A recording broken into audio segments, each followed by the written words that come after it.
Envie de se ressaisir, de relever la tête après la gifle reçue au phare de Chambéry. La lumière éteinte la semaine passée face à Chartres. Des Chambériens empruntés qui vont devoir se survolter face à des Parisiens qui ont tendance à mal négocier depuis 2 rencontres. Les débuts de match à eux d'entrer de plein pied dans cette partie essentielle évidemment pour le champion de France afin de reprendre 2 points d'avance.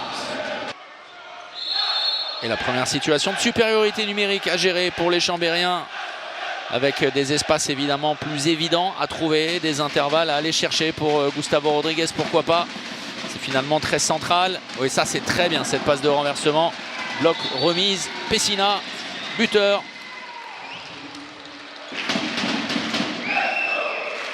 Bon, la mauvaise nouvelle pour les Chambériens, c'est que Paris est mieux entré dans sa partie que sur les 2 sorties précédentes. Ça, c'est une très mauvaise nouvelle. Alors, la bonne nouvelle, c'est qu'ils sont, voilà, ils sont dans le coup. Voilà, au contact. Belle sortie, belle. 8 partout. But du numéro 8.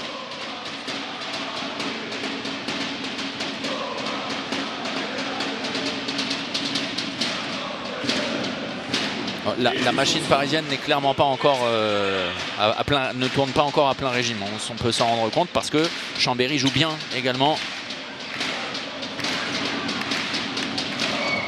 Nouvelle erreur qui perd le ballon sur un Schwenker. Et Scoubé qui est en train de dire à Costoya, mais il venait de te dire 2 passes. Il n'avait pas son boulier. Non, il n'avait pas pris l'information du tout, Costoya. C'est aussi simple que ça. Le retour de Nicolas Karabatic sur un poste d'arrière droit, justement en l'absence de Kent Robin Teunissen comme tout à l'heure. Steins. Oh là là là là, il a fait danser. Une bonne fermeture. Hugo Brouzet. Vaneg. Entrée donc, et cette fois superbe impact de Costoya qui enfin lance sa partie pour remettre Chambéry devant.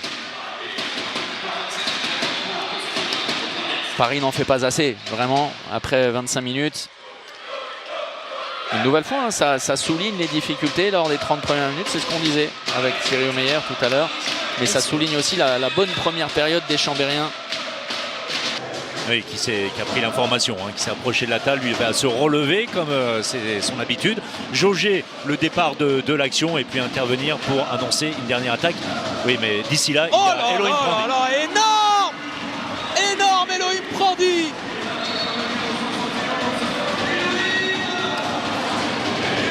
Et Filipovic qui sort juste devant moi, qui est dépité parce qu'il ne peut vraiment rien faire. Les 7 dernières secondes, il faut se hâter pour les Chambériens. Avec Costoya, il est bien pris, la continuité superbe. Et le dernier arrêt de Yannick Green face à Kedo Traoré, 17-15 à la pause, plus 2 en faveur du Paris Saint-Germain. Le coup d'envoi de cette seconde période, plus de 17-15 en faveur des Parisiens. Chambéry va vraiment devoir se sublimer pour espérer ne pas prendre le bouillon d'entrée. Teunissen. Oh là là là, l'intervention de Kedo Traoré, châtié Nicolas Karabatic, et ça peut être un carton rouge. Oh là là, l'intervention, il est sorti, alors en plus en se tournant légèrement. C'est un vrai geste inconsidéré, très maladroit de la part de Kedo. Et sincèrement, à vitesse réelle, c'était extrêmement impressionnant. Regardez, en se tournant légèrement, boum. Ça sera rouge, hein. Ça sera rouge.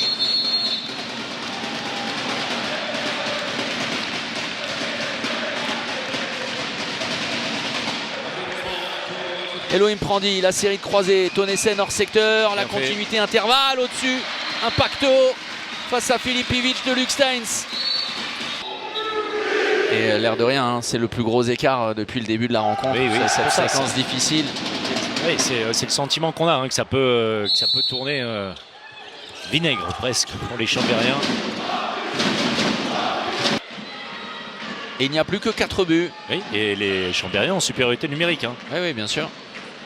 Pendant encore 1 minute 22, on le dit pour le quart régie.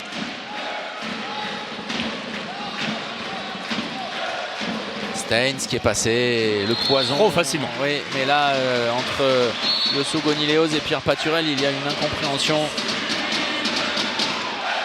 de Marchand qui vaut cette exclusion pour 2 minutes.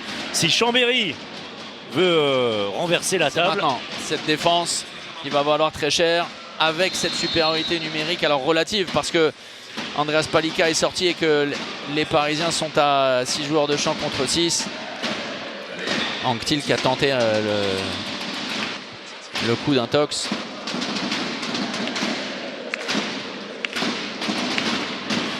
Allez, c'est parti, Tennyson, le double croisé.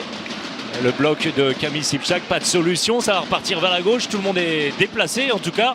Un Tennyson à gauche et le passage en force. Sifflé.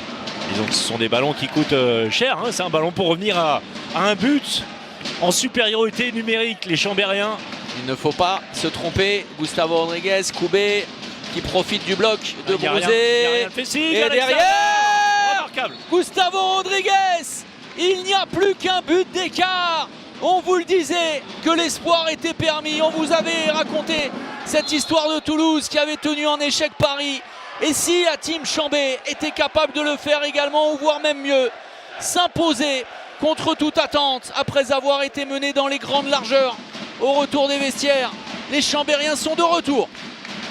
Elohim Prandi et c'est Pierre Paturel qui reçoit. Mais c'est surtout que là pour le coup Elohim Prandi qui se jette après le passage de bras qui n'est pas décisif. C'est lui qui se jette à mon avis. Mais encore une fois, on va voir le ralenti. Il y a effectivement une troisième exclusion pour 2 minutes de Pierre Paturel donc qui est disqualifié. C'est le deuxième joueur disqualifié du côté de Chambéry. On le rappelle, regardez le passage de bras et ensuite il se jette dans les bras d'Hugo Brouzé. Donc non, jamais. Jamais de la vie, ni un samedi, ni un dimanche. Sur Steins. Évidemment, et pourquoi pas laisser tirer. Oh, l'hésitation, il était tout proche. C'est terminé avec ce dernier but de Camille Sipchak. Il y aura des regrets, ça c'est certain pour les Chambériens, mais qui auront montré un magnifique visage et qui viennent échouer à une longueur. La victoire 34-33 du Paris Saint-Germain.